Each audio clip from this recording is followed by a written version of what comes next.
6.5 லட்சம் வாக்காளர்கள் இருக்கிறதா வந்து சொல்றாங்க. அதை எப்படி சார் பாக்குறீங்க?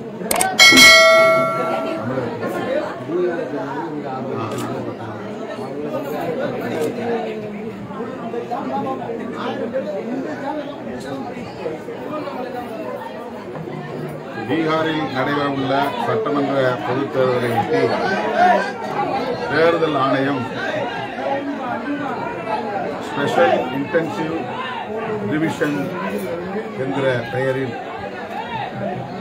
வாக்காளர் பட்டியல் தீவிர திருத்த நடவடிக்கையில் ஈடுபட்டு வருகிறது.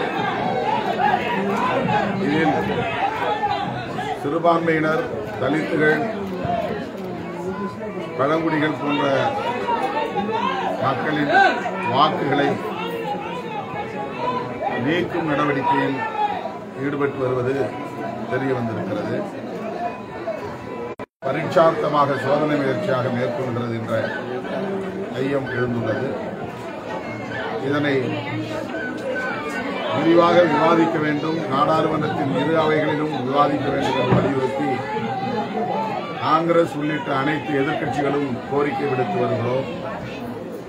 ஆனால் மக்களவையிலும் மாநிலங்களவையிலும் இந்த தீவிர வாக்காளர் திருத்த நடவடிக்கைகள் குறித்து விவாதிப்பதற்கு தயாராக இல்லை. அதனால் இரு அவைகளும் ஒட்டி போடும் நிலை, அவ்வப்போது தள்ளி வைக்கப்படும் நிலை ஏற்பட்டு வருகிறது. இதே நடவடிக்கை பிற மாநிலங்களிலும் மேற்கொள்வதற்கான வாய்ப்புகள் உள்ளன. தமிழ்நாட்டிலும் விரைவில் தேர்தல் வரவுள்ள சூழலில் இந்த தீவிர திருத்த நடவடிக்கை, வாக்காளர் பட்டியல் திருத்த நடவடிக்கை தமிழக வாக்காளர்களிடையேயும் பாதிப்பை ஏற்படுத்தும் என்கிற சூழல் உள்ளது. குறிப்பாக வட மாநிலங்களிலிருந்து வருகை தந்திருக்கிற, இங்கே வந்து வேலை செய்து கொண்டிருக்கிற பீகார் உள்ளிட்ட மாநிலத்தை சார்ந்தவர்கள் லட்சக்கணக்கானோர் உள்ளனர். அவர்களை வாக்காளர் பட்டியலிலே இணைக்கிற முயற்சி இருப்பதாக தெரிகிறது. பாஜகவுக்கு எதிராக வாக்களிக்கக்கூடிய சிறுபான்மையினர் மற்றும் தலித்துகளின் வாக்குகளை நீக்குவதற்குரிய முயற்சிகளும் மேற்கொள்ளப்படலாம் என்ற ஐயம் எழுந்துள்ளது. ஆகவே இதனை எதிர்த்து உச்சநீதிமன்றத்தில் வழக்கு தொடுக்கப்பட்டுள்ளது.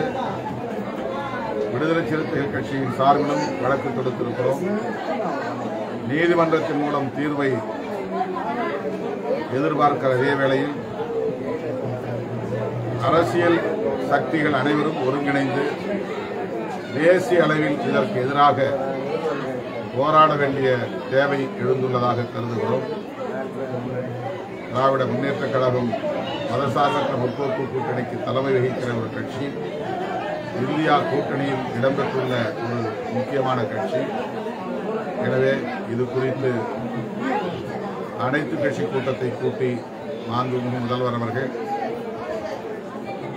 இதனை எதிர்கொள்வதற்குரிய நல்ல முடிவை எடுக்க வேண்டும் என்று விடுதலை சிறுத்தைகள் கட்சியை சார்பில் வேண்டுகோள். பீகார் போல தமிழ்நாட்டிலும் அப்படியான ஒரு அந்த வாக்காளருக்கான சிறப்பு முகாம் நடத்தப்படும் அப்படின்னு அறிவிச்சிருக்கிறாங்க. அது எப்படி பாருங்க? அதுதான் அது நடக்கும் என்பதுதான் எங்களுடைய எதிர்பார்ப்பு. அப்படி நடந்தால் இங்கேயும் புதிய வாக்காளர்களை சேர்க்கிறோம் என்கிற பெயரில் வட இந்திய மாநிலத்தவர்களை ஏராளமான வாக்காளர்களை சேர்ப்பதற்கு வாய்ப்பு இருக்கிறது. அப்படி லட்சக்கணக்கான வடமாநிலத்தவர்கள் வாக்காளர்களாக இங்கே மாறினால் தமிழ்நாட்டு அரசியல் தலைகீழாக மாறிப்போகும். எனவே எந்த மாநிலத்தை சார்ந்தவர்களாக இருந்தால் அவர்களுக்கு தமிழ்நாட்டில் வாக்குரிமை இல்லை என்கிற நிலையை உருவாக்க வேண்டும்.